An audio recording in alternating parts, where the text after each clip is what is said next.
On ne pouvait pas se contenter d'avoir un élève sur 5 qui sort du collège sans maîtriser les fondamentaux de français et de maths. Donc veiller à un meilleur apprentissage grâce à cet accompagnement personnalisé, ce travail en petits groupes. Simplement, le service public d'éducation, lui, doit répondre à la nécessité de créer les capacités d'adaptation chez ceux qu'on est en train de former dans cette société numérique dans laquelle on est entré de manière irréversible. Bonjour Florence Robine. Bonjour. Vous êtes la directrice générale des enseignements scolaires au ministère de l'Éducation nationale et donc un peu derrière la ministre, en première ligne pour cette rentrée scolaire. La question traditionnelle que l'on pose à une rentrée scolaire, c'est de savoir si partout, sur tout le territoire, un enseignant est devant des élèves dans une salle de classe. De ce point de vue, comment se déroule la rentrée ? Écoutez, je crois que les indicateurs sont vraiment au vert. Cette rentrée scolaire est certainement une des meilleures rentrées que nous avons connues, à cause des moyens considérables évidemment qui sont développés. Pour l'instant, oui, je pense qu'on peut dire que à peu près partout, je ne peux pas garantir qu'il n'y ait pas un défaut quelque part et nous devons à ce moment-là y remédier, mais je crois que à peu près partout en France, nous avons bien un enseignant devant chaque élève. Et un enseignant bien formé, mieux formé, c'est aussi un point absolument essentiel. Il s'agit toutefois d'une rentrée un peu exceptionnelle qui cumule plusieurs nouveautés pour les élèves, les parents, les enseignants, les encadrants. Alors avant d'aborder la dimension pédagogique, je dirais, de cette rentrée scolaire, particulièrement riche de nouveautés, quelques mots sur la sécurité et la communication du ministère à ce sujet. En effet, c'est une rentrée qui est marquée sous le sceau de la sécurité. Voilà, vous savez que la ministre a donné une interview avec le ministre de l'Intérieur et nous travaillons beaucoup conjointement entre les services du ministère de l'Éducation nationale et ceux du ministère de l'Intérieur pour accroître la compétence en sécurité des établissements et des écoles pour travailler sur cette culture de la sécurité avec tout un plan qui est destiné à la mise en sécurité des établissements, également aux bonnes réactions voilà, de l'ensemble à la fois des personnels et des élèves, et puis d'une vigilance accrue également pour les parents. Je pense qu'il est vraiment de notre devoir de sensibiliser tous et toutes à cette culture afin voilà, d'être conscients quand même du monde dans lequel nous vivons et des risques, des dangers auxquels nous sommes soumis, à l'évidence, dans un contexte terroriste qui est quand même prégnant sur notre pays. Bon, alors, réforme du collège, nouveau programme, plan numérique, on est bien au cœur de profondes modifications de l'acte pédagogique dans la classe à cette rentrée. Quelle lecture doit-on faire de l'ensemble de ces nouveautés dont la préparation a occupé, je sais, sérieusement votre agenda de l'année passée scolaire? En fait, quel est le fil rouge? Et y en a-t-il un? Oui, évidemment, il y en a un. Très clairement, nous ne pouvions pas continuer sur la lancée actuelle en ce qui concerne l'école et le collège. Je crois que tout le monde reconnaît que nous avons une vraie difficulté à faire entrer les élèves et un certain nombre d'élèves dans les apprentissages. Il s'agit aussi de mieux les préparer au monde complexe dans lequel nous vivons. Nous avons trop de décrochage scolaire, trop d'élèves qui ne comprennent plus à quoi sert l'école et qui sont un peu en marge de ce point de vue-là du monde de la culture que nous souhaitons développer. Donc c'est aussi bien afin de mieux les insérer, mais aussi de leur faire partager cette culture et ce vivre ensemble auquel l'école prépare que nous avons vraiment voulu travailler sur la réussite de tous les élèves finalement. La question, c'est d'avoir une école qui soit la plus inclusive possible et qui ne laisse aucun élève au bord du chemin. Alors justement, parlons de la réforme du collège. Les journalistes résument souvent la réforme du collège avec sa nouvelle organisation des enseignements, la grille horaire, les épis, l'accompagnement individualisé. Est-ce que c'est votre résumé ? Je crois que ce sont finalement les morceaux les plus visibles de l'iceberg. En fait, la question de la réforme du collège, elle est non pas de révolutionner l'acte pédagogique, mais au contraire, finalement, essayer de mettre ensemble tout ce qui peut contribuer à faire réussir et à mieux faire réussir les élèves.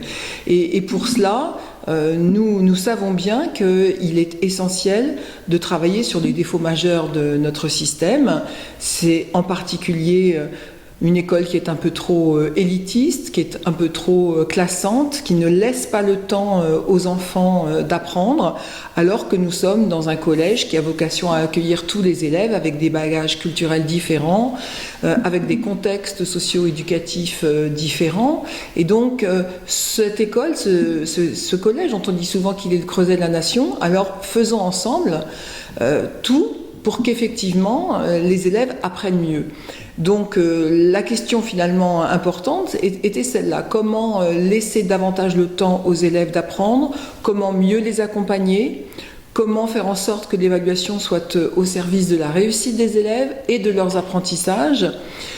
Et puis, comment mieux les préparer aux compétences nécessaires pour aborder la suite de leurs études, c'est-à-dire l'entrée au lycée, quel que soit le type d'études qu'ils vont poursuivre, ou bien dans la voie de l'apprentissage, enfin de tout ce qui va les conduire finalement à leur vie de citoyens. Vous avez dit dans une réunion avec l'ensemble des recteurs votre conviction que faire l'école républicaine passe par la construction du collège unique. C'est vraiment une ligne rouge infranchissable ? Ah oui, pour moi, c'est vraiment quelque chose d'absolument essentiel, c'est-à-dire c'est la conviction absolue de l'éducabilité de tous les enfants. Pour moi, c'est vraiment le point central. Je suis absolument convaincue que tous les enfants peuvent apprendre et peuvent réussir, quel que soit le contexte dans lequel ils vivent, évidemment. Certains partent avec davantage de handicap que d'autres, et donc c'est le but et la mission essentielle du collège que de les accueillir ensemble, parce que la question du vivre ensemble et de faire société, elle se construit, nous le savons bien, particulièrement dans notre pays, à l'école. Et donc c'est bien en les éduquant ensemble que nous pouvons les faire vivre ensemble plus tard. Et évidemment, cela veut dire que pour autant, on ne doit pas nier les différences, on ne doit pas nier les différences de rythme, de culture, de bagage, etc. Et donc il faut à la fois combiner ce collège unique, c'est-à-dire ouvert à tous les enfants éduqués ensemble, et une vraie attention à chaque enfant, à chaque élève, à chaque individu, d'où cette personnalisation que j'appelle vraiment également de mes voeux. Alors, la nécessité de cohérence et de coordination de tout le levier d'action pour faire réussir tous les élèves du collège, pour vous, c'est essentiel. Mais ces leviers, c'est quoi ? Nous avons essayé de regarder en fait ce qu'il se fait dans les établissements scolaires, dans les écoles depuis de nombreuses années. Donc nous n'avons pas inventé la poudre, si je me permets de le dire. Nous n'avons pas sorti de notre chapeau des élucubrations avec des innovations qui n'auraient jamais été testées avant. Ce qui me frappe, c'est que beaucoup de choses ont déjà été faites, beaucoup de choses ont été déjà tentées, mais rarement ensemble et de manière cohérente et combinée. Regardez par exemple tout le travail que nous avons accompli autour du socle commun, le premier socle commun que nous avons travaillé en 2005 et qui, je crois, a constitué une étape extrêmement importante de l'école française, puisque pour la première fois, la nation a clairement fixé à l'école sa mission et ce que l'on attend des élèves à la fin de la scolarité obligatoire. Pour autant, on ne s'est pas vraiment donné les moyens de travailler sur le fait que les enfants n'apprennent pas à la même vitesse et, comme je l'ai dit, ne sont pas dans le même contexte, que les programmes doivent être un petit peu cohérents avec tout cela. Et donc voilà, pour moi, ces leviers, il faut les mettre, il faut vraiment les travailler, c'est-à-dire, je le redis, la temporalité des apprentissages, en s'inspirant vraiment des travaux, y compris des sciences cognitives, sur la question des apprentissages des élèves, comment les élèves apprennent. La question des programmes, est-ce que les programmes permettent véritablement d'atteindre les objectifs qui nous sont fixés par le socle commun?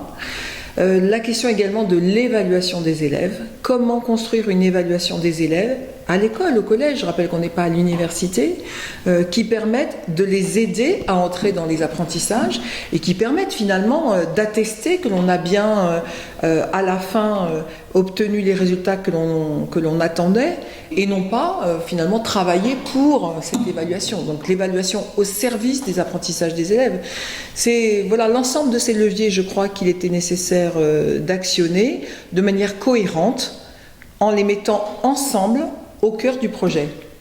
Alors, si on prend le problème de l'évaluation, mais on pourrait prendre n'importe lequel de ces leviers, de nombreux travaux de recherche, je pense aux travaux de Jean-Marc Monteil et d'autres chercheurs, alimentent l'idée selon laquelle le contexte, et en particulier celui de l'évaluation, peut contribuer à accroître l'échec scolaire.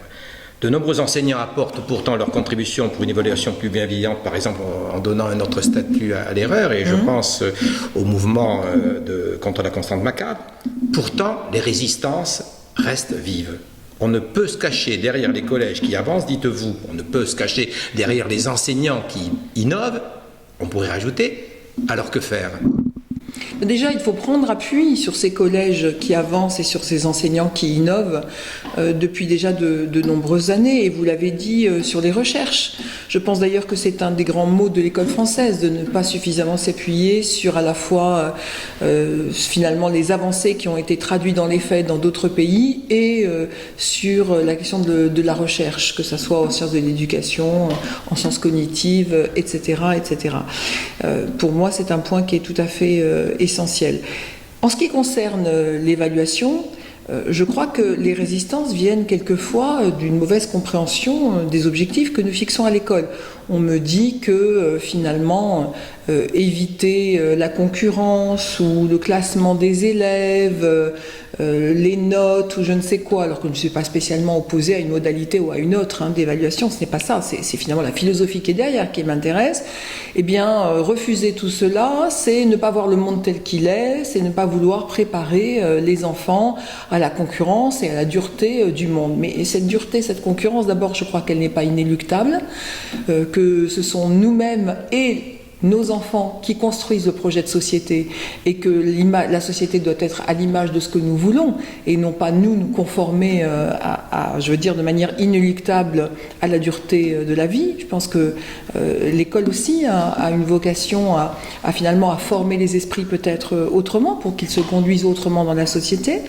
Et d'autre part, je pense que cette dureté, les enfants ont bien le temps de la connaître et que ce n'est pas en leur faisant vivre dans un univers extrêmement dur et concurrentiel que la société deviendra meilleure. Donc je pense que l'évaluation est une part importante du processus d'apprentissage, je crois que tous les chercheurs le disent, mais qu'on ne doit pas la dévoyer. C'est une part du processus d'apprentissage, ce n'est pas la finalité de l'école.